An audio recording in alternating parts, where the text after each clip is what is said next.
ప్రజాసేవకే technology. ఇప్పుడు ఎప్పుడైనా సరే తాను టెక్నాలజీ గురించి పదే పదే మాట్లాడేది ప్రజల కోసం, ప్రజలకు మెరుగైన సేవలు అందించడం కోసమేనని ముఖ్యమంత్రి నారా చంద్రబాబు నాయుడు స్పష్టం చేశారు. వివిధ శాఖల్లో గేట్స్ ఫౌండేషన్తో కలిసి రాష్ట్ర ప్రభుత్వం చేపడుతున్న కార్యక్రమాలపై సచివాలయంలోని మొదటి బ్లాక్లో సీఎం చంద్రబాబు సమీక్షించారు.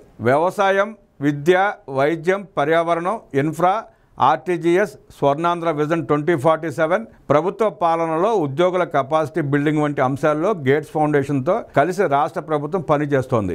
ఆయా రంగాల్లో టెక్నాలజీని వినియోగించుకుని ప్రజలకు సేవలను మరింత దగ్గర చేసే అంశంపై గేట్స్ ఫౌండేషన్ సహకారం తీసుకుంటోంది. ఈ సందర్భంగా ఆయా శాఖల్లో బిల్ గేట్స్ ఫౌండేషన్తో కలిసి చేపడుతున్న కార్యక్రమాల ప్రగతి, పురోగతి వంటి అంశాలపై సీఎం చంద్రబాబు చర్చించారు. ఆధునిక ప్రపంచంలో టెక్నాలజీ పెద్ద ఎత్తున అందుబాటులో ఉంది. టెక్నాలజీ ద్వారా చాలా వరకు పనులు త్వరితగతిన పూర్తి చేయగలుగుతున్నాం. అయితే ఆ టెక్నాలజీని ప్రజలకు ఎంతవరకు చేరువ చేయగలిగామనేదే ప్రధానం.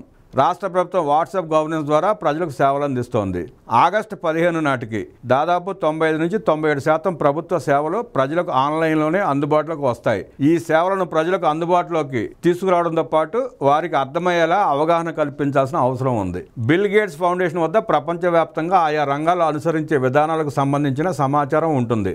అలాగే టెక్నాలజీ పరంగా ఆయా అంశాల్లో ఎలా ముందుకెళ్లాలనే విషయంలోనూ వారికి నైపుణ్యం ఉంది. అందుకే వారితో కలిసి పనిచేస్తున్నాం. అయితే ఆయా రంగాల్లో మనం అందిపుచ్చుకున్న సాంకేతికతను ప్రజలకు, మరీ ముఖ్యంగా పేదలకు అందుబాటులోకి తేవాలి. టెక్నాలజీ ద్వారా ప్రజలు లాభం పొందాలి. అప్పుడే సాంకేతికతకు సార్థకత చేకూరుతుందని చంద్రబాబు అన్నారు. వైద్యం, విద్య, వ్యవసాయం వంటి రంగాల్లో ప్రభుత్వం టెక్నాలజీని వినియోగించడానికి ప్రత్యేక కారణం ఉంది.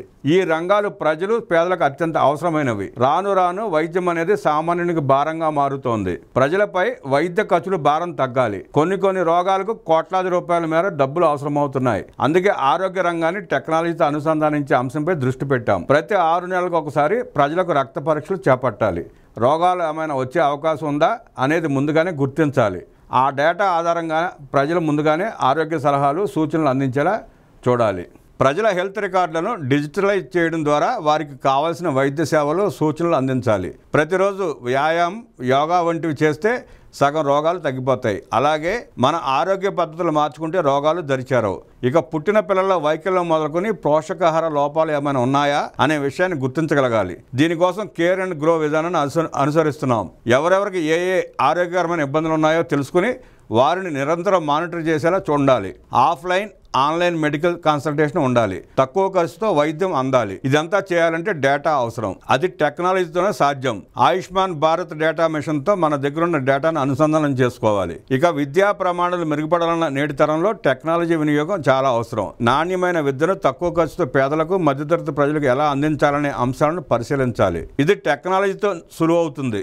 విద్యార్థులకు చక్కటి విద్యను అందించగలిగితే వారి భవిష్యత్తు అందంగా ఉంటుంది. పంటలు వేయడం మొదలుకొని పంట అమ్ముకునేంత వరకు రైతులు ఎలాంటి మెళుకులు అనుసరించాలనే అంశంపై పక్కా సమాచారం అవసరం. భూసార పరీక్షలకు సంబంధించిన డేటా రైతులకు అందుబాటులో ఉంటే దానికి అనుగుణంగా సాగు చేస్తారు. ఏమైనా లోటుపాట్లు ఉంటే సరిదిద్దుకుంటారు. అలాగే డిమాండ్కు తగ్గట్టు ఉత్పత్తి చేయాల్సిన అవసరం ఉంది. పండించిన పంటను మంచి ధరకు వచ్చేలా చూడాలి. ఇలా రైతుకు ప్రతి అడుగులోనూ టెక్నాలజీ అందుబాటులో ఉండాల్సిన అవసరం ఉందని ముఖ్యమంత్రి సూచించారు. ఉద్యోగుల కెపాసిటీ బిల్డింగ్ లో దేశంలోనే రాష్ట్రం 4వ స్థానంలో ఉంది. రాబోయే కాలంలో మరింత మెరుగ్గా ఉంటాం. కెపాసిటీ బిల్డింగ్ అనేది ఉద్యోగులకే కాకుండా ప్రజలకు అందుబాటులో ఉండేలా చూస్తాం. ఇప్పుడు ప్రతిదీ ఆన్లైన్లోనే ఉంది. ఫైళ్ల క్లియరెన్స్ కూడా ఆన్లైన్లోనే చేస్తున్నాం. మెడికల్ ఎక్విప్మెంట్ తయారీ చేసే మెడ్టెక్ జోన్ ఏపీలోనే ఉంది. ఇలాంటివి వేరే రాష్ట్రాల్లో లేవు. మెడ్టెక్ జోన్కు మరింత టెక్నాలజీ హంగులద్దడం ద్వారా మరింత ముందుకు తీసుకెళ్లాలి. అమరావతిలో ఆర్టిఫిషియల్ ఇంటెలిజెన్స్ యూనివర్సిటీ ఏర్పాటు చేస్తాం. ఈ యూనివర్సిటీ ద్వారా ఆర్టిఫిషియల్ ఇంటెలిజెన్స్ నిపుణులు రావాలి. దీనికి బిల్ గేట్స్ ఫౌండేషన్ సహకారం ఆశిస్తున్నామని చంద్రబాబు అన్నారు. బిల్ గేట్స్ ఫౌండేషన్ ప్రతినిధులతో ఈ తరహా భేటీ ప్రతి 2 నెలలకు ఒకసారి నిర్వహించుకుందామని ముఖ్యమంత్రి చెప్పారు. సమావేశంలో వివిధ శాఖల ఉన్నతాధికారులు, బిల్ గేట్స్ ఫౌండేషన్ ప్రతినిధులు పాల్గొన్నారు.